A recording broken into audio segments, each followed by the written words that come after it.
Welcome to our mini vlog.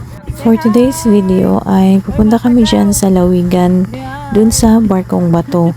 Napakasikat nitong Barkong Bato. Dito lang to sa Bislig City, Surigao del Sur. Kasama ko nga pala yung pamilya ng aking partner. Dahil nga ay galing pa nga sila ng Butuan City. So, bago sila bumalik ng Butuan City ay ipinasyal muna namin sila sa mga tourist destination dito sa lugar namin. So, isa na nga dito yung naisipan namin puntahan itong Barkong Bato na sikat na sikat. Dito lang yan sa Lawigan, sa Bislig City, Surigao del Sur. So, ayun nga, dalawa yung pwede mong gawin or pwede mong sakyan para makapunta ng Barkong Bato or sa Lawigan. Pwede kayong sumakay gamit ang umbak or yung mga motor, and then pwede din kayong mag-service or pwede din mag-pump boat. Pump boat yung sinakyan namin kasi yun yung mas malapit doon sa lugar ng kapatid ng aking partner. So, yun ang ginamit namin para mas madali.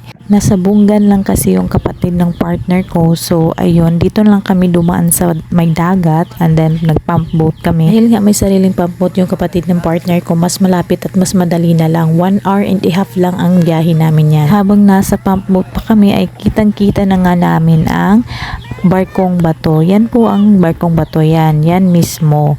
Yan po ang Barkong Bato na sikat talaga yan dito sa Surigao del Sur. Kasi nga, bakit siya tinawag na Barkong Bato? Tinawag din siya na Barkong Bato dahil yung forma niya is para talaga siyang barko. Then, ang kanyang is structure niya is bato. So, kaya siya naging Barkong Bato. Ayan, meron pa yung history. Pwede nyo i-search sa Google. Ayan, diba? Then, marami namang pwede kayong magpabook or pwede kayong magkuha ng pwede nyong sakyan or mag-book kayo. Marami naman sa sa Google or sa FB page meron para mas maka-less kayo or less hassle na din. Kami kasi nag-DIY lang kami. Yan, kasi mas marami kasi kami. At may sarili kasing pump boat yung kapatid ng partner ko. Kaya, minabuti lang namin na wag na lang magkuha ng umbak or ng mga motor. So, ayun nga, mas enjoy naman din na nag-pump boat.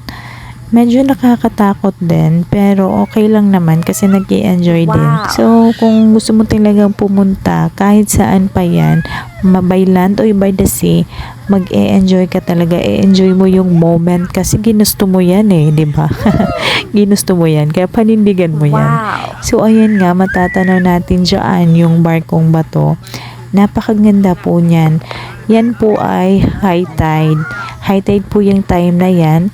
So, maganda pa tignan. So, pag nag-low tide na yan, syempre, medyo tingnan.